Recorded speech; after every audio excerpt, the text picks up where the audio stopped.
Most of the YouTubers nowadays are using those examples from my book, like can you create a verse where all the consonants will come in the same order? It's impossible in any language, but Sanskrit, it's very natural. We have also read texts where they say, oh, a goat has to be sacrificed or a horse has to be sacrificed. Now, where did these misconceptions come up from?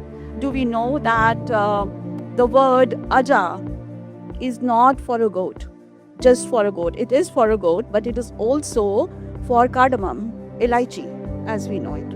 And as we know today, burning elaichi is very good for the environment. Book on Ramakrishna, saying that Ramakrishna, the great swan, Paramahansa. Okay. So this is what the translation does. Without understanding the subtle nuances, the symbolism behind, if you just take the word on their face value and then you translate it, it will be ridiculous.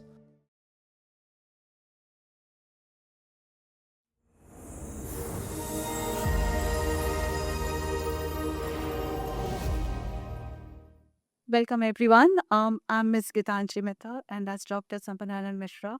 Together we'll talk about our books. First, I'm gonna ask him some questions about his book. My mic closer. Yeah. Okay. Yeah. So Dr. Mishra, I would like to know more about your books. Like, how did you get inspired to get involved in this project, and what was the motivation behind it? Thank you. Sabhi ko namaskar. Uh, my journey with Sanskrit started with my childhood. So, from my early age, I have been studying Sanskrit and working for Sanskrit, and especially though on various topics, various subjects, my work is happening, but my focus is on creating children's literature in Sanskrit. So I've taken this daring step. I could have written in Odia or English or Hindi or Bangla.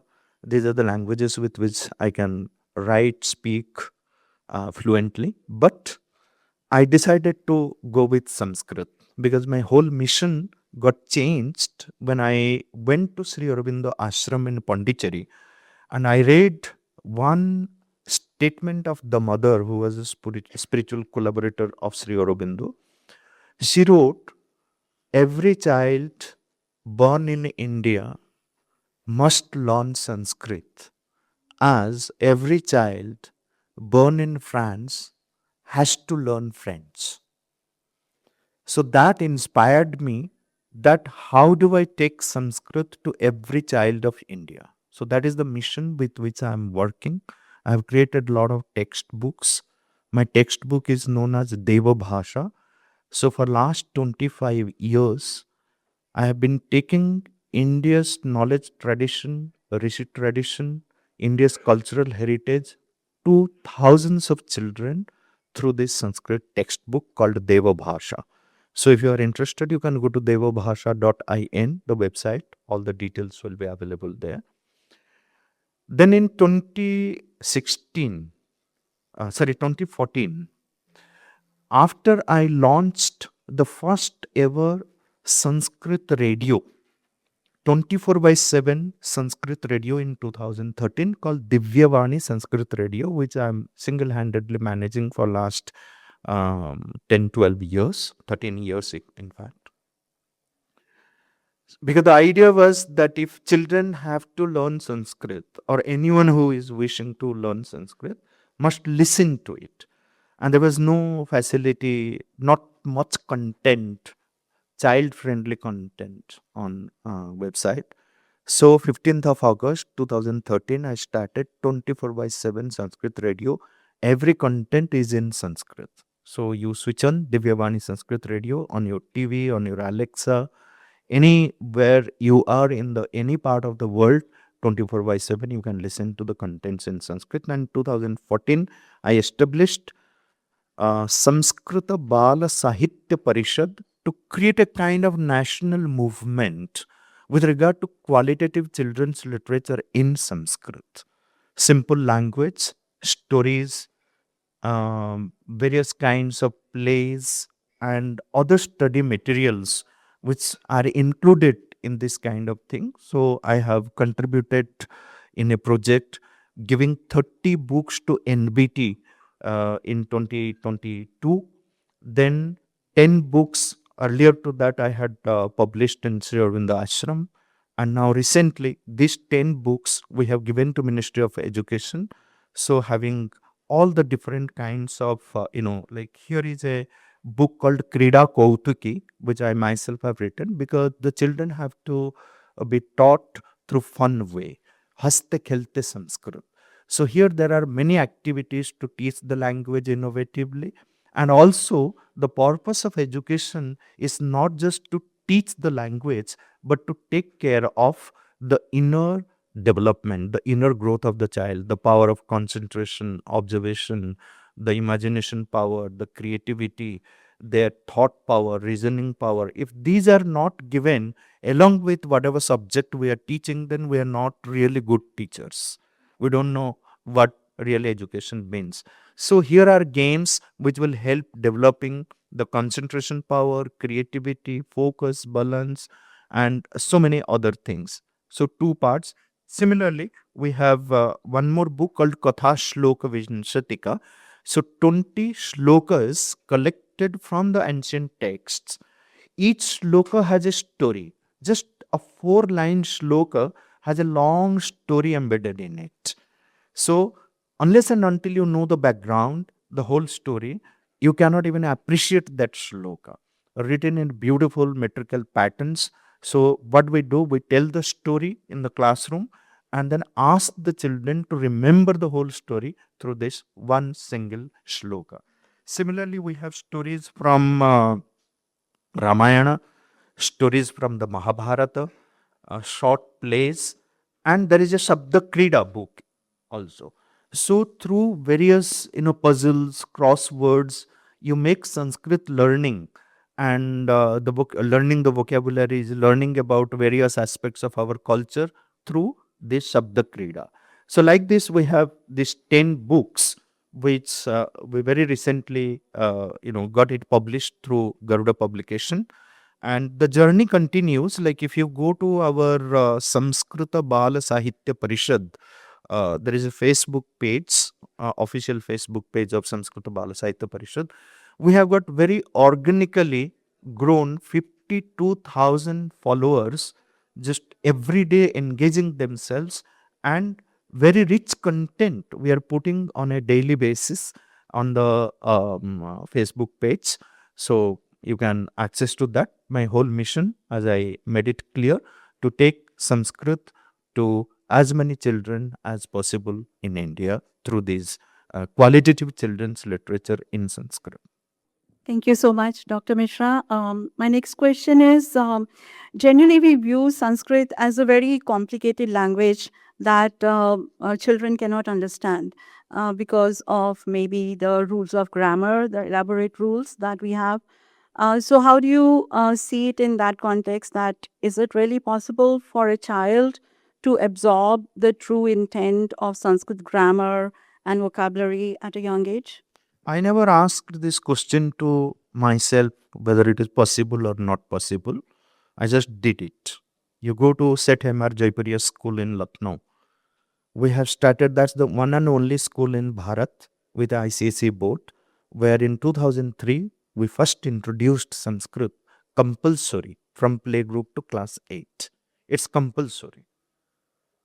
And we have developed these textbooks. Usually, what happens if you look at the state board or NCRT or any other textbook in Sanskrit, it is grammar based. Lot of व्याकरण का सूत्र याद करना है, आपको conjugation table, डिक्लेंशन table याद करना है. हमारे टेक्स्ट बुक में व्याकरण का नाम निशान नहीं है. You don't need to learn grammar. We teach the language. If anyone wants to specialize oneself in grammar, can go for grammar lessons. But we teach the language. And there is a very different way of teaching the language. And here, just remember, from playgroup, 2.5 साल 3 साल के बच्चे हंसते खेलते संस्कृत सीखते हैं. इतने आसानी से सीखते हैं. You go to the school, they will greet you in Sanskrit. Birthdays are celebrated in Sanskrit. They will converse with you Sanskrit very fluently और सहज भाव से, सहज और सरल भाव से आपसे बात करेंगे संस्कृत में बच्चे. So every language has these two forms. You have a simple form of it, you have a literary form of it, difficult form of it. But the way the textbooks are developed to teach Sanskrit actually made it difficult. Otherwise किसी भी भारतीय के लिए संस्कृत सीखना कोई मुश्किल की बात नहीं है. आप आसानी से सीख सकते हैं. आप मेरे साथ 10 घंटा बिताइए, मैं आपको फ्लुएंट बना दूंगा संस्कृत में. और बच्चों के साथ हम यही करते हैं. Thank you so much. Because that has been a question asked to me, because sometimes I'm not a Sanskrit scholar or have no qualification like that, but I've done some courses. And sometimes I'll just take a Sanskrit Swadhyay group with some friends. So even for adults, um, uh, do you have any plans like how to take it to the adults? Like these are children's books. How to make it available to adults of today in India who consider Sanskrit to be a language which is either not required, or if it is required, then they see it as unapproachable. That's something that cannot be learned. They'll say, "Oh, my brain is just not up to it," something like that. So, how do you see that? In 2018, 3-4 of us we gathered and we started an application called Language Curry, CURRY, भाषाओं की सब्जी. So it was for the first time we using the high-end technology. You can access Language Curry, and in 160 different countries we had our learners, and more than 2.5 million learners are learning with Language Curry. You can learn any Indian language through any Indian language. If your language is Tamil and you want to learn Sanskrit through Tamil, you can learn that. If your language is Odia and then you want to learn Tamil through Odia, you can learn that. So we have created, but the first language we introduced to the world was Sanskrit. So based on that, rest of the languages are created. See, learning, there are plenty of materials which are available online free of cost. You can access to that. But the approach is very, very different. So you learn in a very structured way. You learn the language, not the grammatical rules of those, because that makes it difficult. So through storytelling, through subhashitas, through the shlokas of the Gita, mantras of the Vedas and Upanishads, and various other innovative activities, you get into the language, the heart and soul of the language. So that's what we have been doing. And then it has been quite successful. But one more thing which I wanted to tell you, after my formal education, when I started to teach Sanskrit to the young world, what happened? Many young people were not interested in Sanskrit. Even the school principals and teachers were not ready to accept Sanskrit in their school. So I stopped Sanskrit, teaching Sanskrit. 1995 to 2001, 7 years I spent doing research and what kind of materials that I can bring to the young minds, so then by listening to that, they get inspired. So that's how my book came, The Wonder That Is Sanskrit. So which is a very popular book all over. So that created interest in Sanskrit in thousands of young minds. Just give one example. So most of the YouTubers nowadays are using those examples from my book. Like, can you create a verse where all the consonants will come in the same order? It's impossible in any language, but Sanskrit, it's very natural. So can you create this, chess knight solution? What was given by this Euler, the Swiss mathematician.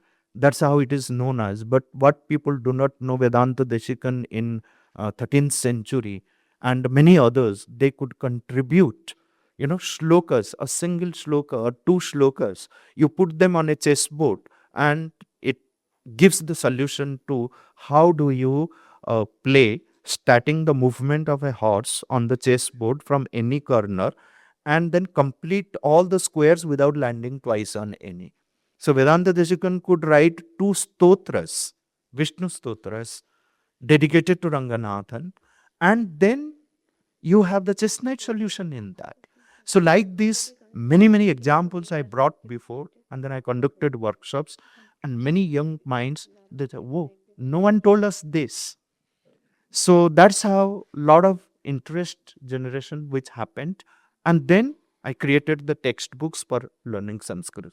So that's how, in my personal way, individually, whatever I could contribute through the radio, through creating a lot of children's books, the literature, children's literature, supplementary reading books, and textbooks, and through the Facebook page. Every day we create an innovative poster and then post it on our Facebook page. So hundreds of teachers are taking printout of that, putting it on PPT or showing it to their children and teaching Sanskrit through that. So that gives more satisfaction. The book I have in my hand right now, Decrypting the Indic Texts, this takes what you are doing one step further. Um, in this book, I have dealt with the subject that since we did not know Sanskrit as adults and we did not read our own scriptures, rather, we depended on interpretations given by other translators. Most of them were actually foreigners. Um, a lot of our books were translated by, say, Germans who came in, Britishers. They did not understand the context, and they did whatever translations they found surface level. So what happened because of that, that we have a very surface level knowledge of our scriptures at this time. Because these people, they just could not relate to, for example, that a word can have multiple meanings. Um, a very common mistake, for example, we make is when we talk about yajna. First of all, yajna itself, if we go by Bhagavad Gita, there are 13 kinds of yajnas that Bhagwan Krishna talks about. Only one of them is the home, where we put things in fire.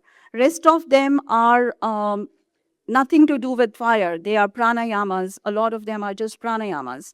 And then there is public service. That is also considered to be a yajna. But when we translate, when we look at the word yajna, the only thing that comes to our mind is the homa.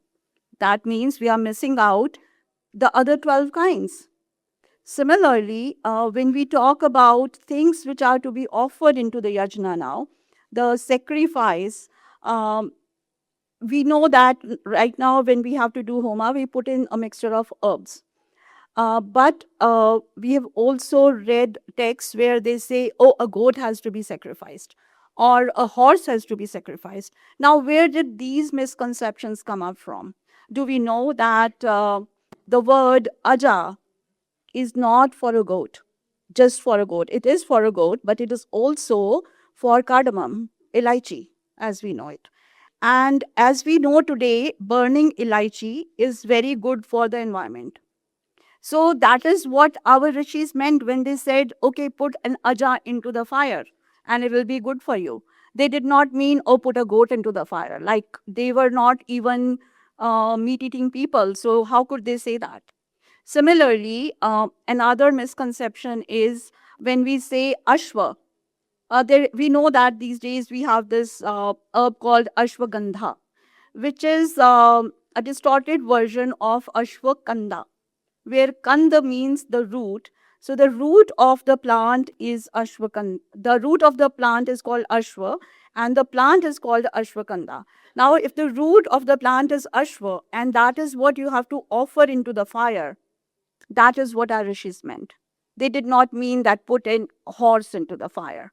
So these misconceptions have been dealt with in this book. That is the first section, where it talks about what are the different meanings of the words, what are the distorted meanings which have reached us today. And only when we become scholars of Sanskrit, as Dr. Mishra is suggesting, we all need to become scholars of Sanskrit. We need to know the vast vocabulary which is at our hands. And why is that vocabulary at our hands? Any developed language has that. Like all languages of the world that we consider to be developed, they have multiple words for one thing, and they have multiple meanings of one word. That is how the word play starts. And as elements of poetry go, um, that is another section of the book, that when our rishis, they wrote the books, they were not just histories, they were also poetries. So they included all the elements of poetry in there. Like when we talk about multiple meanings of words, there are also idioms that were in use during their time. They use personifications, metaphors, and metaphors to a level that we cannot even imagine. Like one of the stories that is discussed in this book is Salvation of Ahalya. So it is seen as the story between a husband and wife, where the wife has been violated by Indra. Now, when we approach this story and we try to tell it to ourselves or to anybody else, we will see it as a myth. Because, how can Indra interact with a earthly woman, and then how can a woman turn into stone? But when we read it carefully, we see that Maharishi Valmiki, when he wrote this story, he meant it as a metaphor. This is actually a story between a farmer, that was Gautam, and his land. His land was destroyed by fire first, like the crop was destroyed by fire, and the ashes, they were rained on by unseasonable rain, meaning Indra. So here we come, Agni and Indra. The role of Agni and Indra is there. And then his land turns into unplowable Ahalya, and he abandons the land and goes away. So only when we read the verses which are given in the Valmiki Ramayana, the Sanskrit verses, carefully, very carefully, we see that they have both the meanings. And why both the meanings? Because he was also a poet of the highest degree. So he didn't just want to tell you a story, he wanted to tell you a story in a playful manner. And he did that, but the translators just took the surface meaning. And why were they able to do that? Because they were not Indians. First translators of our books, which are available today, were not Indians. And then after that, even when we approach those books, we approach them with a prejudiced mind, because we already had those stories in mind. And when we read them, like, okay, this is what he's saying. We don't even look at what can be the other intention. So first of all, we have to learn the language. That is our first duty as Indians. We all must be very sincere students of Sanskrit. No matter what your age, start today. Start today, go and take a course online. Use the words from your own language to relate to Sanskrit, because that you will find it very easy. If you are an Indian, you will see that 60% of your native language is relatable to Sanskrit. And when you do that, you will find that there's so many common words. You will find so many, um, the words that I'm talking about, words with different meanings in various native languages. That's how we get to know them, because we are Indians. That's how we know that these are the intended meanings of the words being used in our books. So this book I would recommend to everybody for developing the mindset, how to have the mindset of an explorer when you approach the Sanskrit language. Don't just look at it as any other language, because it is not. It's a very rich language. It comes with a very vast vocabulary, and as Indians, only we can understand that vocabulary. And it is therefore our duty to take the message of our rishis forward. How can we do that? We study the language, we understand them properly, not just through the eyes of the previous translators, but through our own fresh eyes. We approach each story, okay, I'm going to understand it today in my own way. And when you do that, you will find that there's so many stories to be interpreted, which we today consider as myths, but they are not myths. Another story in this book, which I find very interesting and which we could decode only because of the specialization of my father, who has been a water resource engineer with Punjab Irrigation. So we were reading the story of the descent of Ganga, which is also given in the Valmiki Ramayana. Vishwamitra tells the story to Ram and Lakshman when he's taking them to Mithila. On the way, he's relating the story of his ancestors. So this is one of the stories he tells, that your ancestors did this too.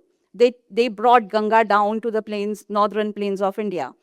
Now we see it once again as a mythical story. Oh, Ganga came down from heavens. No, she didn't. Ganga water was already in the Himalayas, but it was getting scattered here and there, not in the form of a river. And when Sagar, he initially started the project, the great grandfather of Bhagirath, he started the project of wanting to give enough potable water to his people in the northern plains of India. They explored all of the northern plain for finding groundwater. They couldn't find enough. 3 more generations went by, and then Bhagirath went to Himalayas. And this was an engineering feat. It was not a miracle, because in Indian context, miracle does not exist. Only science exists. So when you read that story carefully, you can see words will pop out at you. They've used the words of the instruments they used. Like when they're looking for groundwater, they're talking about diamond-tipped drills drilling into the earth. When they are looking for water in the mountains, they're talking about kanitra. What is a kanitra? A digging machine. So why would you need that if you're just doing tapasya in the Himalayas? So he goes to Himalayas, and Bhagirath actually spent all his life doing this. He spent his life being in the region of Himalaya. And other things, for example, when they say somebody did a tapasya of Brahma. Now, who is Brahma? The god of intellect. So somebody is doing a research in science, that is the tapasya of Brahma. Somebody is doing karma, that is the tapasya of Vishnu. Somebody is interacting with nature, that is the tapasya of Mahesh. So these also we have to see in the actual sense. You can't just go like, oh, somebody went and prayed and he got all of this done through his prayer. No. Our scriptures tell us that these stories are just symbolic. You have to dig in, you have to find the true intent, and that is what this book is all about. Divided in 4 sections, and I'm sure you will find it a very good read if you're trying to be a scholar of Sanskrit. Thank you so much. I would like to make few comments here.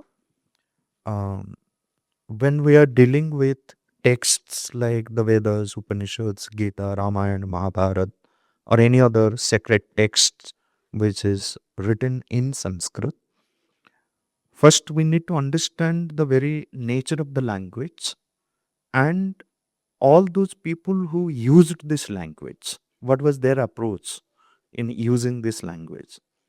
If you look at the Vedas, the Vedic Rishis, for them, the words were not representatives of lifeless ideas, they were living entities. They could see the presence of Vagdevi in every letter. That's one important point. Second point is that the very nature of this language is that it is not an object specific language like any other conventional languages. Means Sanskrit has maximum number of vocabularies. If you put together all the languages of the world, so and count the number of vocabularies there, so it will not match altogether. All the vocabularies of all the languages of the world will not match with a fraction of what Sanskrit, the number of vocabularies that you have. It's a simple calculation which can convince you what I am saying. But in this entire, language, Sanskrit language, you don't have a single word for any object. You don't have a single word for any object in the sense they're specific to object. You may ask question that what? There's no word for hand, no word for microphone, no word for flower, table. Yes, there are plenty.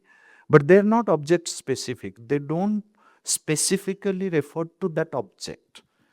Each and every word in Sanskrit describes one of the qualities or functionalities, swabhava, prabhava, or kriya of the object, not the object itself. Suppose 10 different objects have the same swabhava, same prabhava, or same kriya. So you can use that single word for 10 different objects. Okay. And if an object has got 100 different qualities, 100 different things you can describe about that object, you have 100 different words in Sanskrit to describe that. For example, like water itself, like in English you have just one word, water, but in Sanskrit you have got more than 200 words. Ask any science student how many properties of water that you can describe. Will not go more than 5 to 7 properties. But here 200 words describe 200 different stories about water, their properties. So this aspect we need to keep in mind, the subtle nuances, the root sounds, the root experiences, then only we can decode the text. Otherwise, the translation will never do the justice. What the translators have done, someone, not just the foreigners, even in Indians also. There's one Indian who has written a beautiful article on Chhatrapati Shivaji, but the title is Shivaji, the Lord of Umbrella. Chhatrapati. One Swamiji from Ramakrishna Mission has written a book on Ramakrishna, saying that Ramakrishna, the great swan, Paramahansa. Okay. So this is what the translation does. Without understanding the subtle nuances, the symbolism behind, if you just take the word on their face value and then you translate it, it will be ridiculous. That's how the sacred texts cannot be decoded properly. Okay. This is where this book serves, something, provides it that you have to, it allows you to think differently. Okay. Go deep into it. Very beautifully said, Dr. Mishra. So the other book that I'm presenting today is Vikramaditya ka Shaurya, a very different genre. Because I'm basically a poet. I ventured into the writing of the other book because of the influence of my father, who's a Sanskrit scholar and a mathematician of a great renown. He's in the audience today, sitting in the very back row, Dr. Goel. He's also written a book with Garur, the Vedic Science and Technology, which is doing very well. So this book is originally me. That's what I would say. This represents me more. So I was learning, I'm a lifelong student. At age 50, I was learning to write a particular meter in Hindi, which is called the Veer Chanda. Veer Chanda means that you tell the stories of the brave through that. तो वीरों की गाथा को कहने के लिए जो छंद का प्रयोग किया जाता है, उसमें मैं सीख रही थी और हमारे गुरु ने बोला कि कोई एक वीर अपनी पसंद का आप ले लीजिए और उसकी गाथा कहिए। तो मेरा बचपन से मुझे विक्रमादित्य की कहानी बहुत पसंद थी। सबसे पहले अमर चित्र कथा में पढ़ी थी और वही कथा मैंने इसके माध्यम से कहने का प्रयास किया है। आपको बहुत आनंद आएगा क्योंकि इसमें सिर्फ छंद की जो भाषा है, सिर्फ उसका प्रयोग नहीं है। मैं एक बहुत देश प्रेम हृदय में रखने वाली लेखिका हूँ। तो इस कारण आपको वो जो देश प्रेम का एस्पेक्ट है इसमें हर पेज पे मिलेगा कि हमारा भारत क्यों इतने वीरों की धरती रहा है, क्या उसके फैक्टर्स रहे हैं, ये आपको इस पुस्तक में मिलेगा विक्रमादित्य जी की कथा के साथ साथ। तो बहुत बहुत धन्यवाद आपका। ये दोनों पुस्तकें आप ग्रहण करें, बाहर बुक स्टॉल पे आपको मिल जाएंगी and you will definitely find them very enjoyable. Thank you very much. Thank you, ma'am.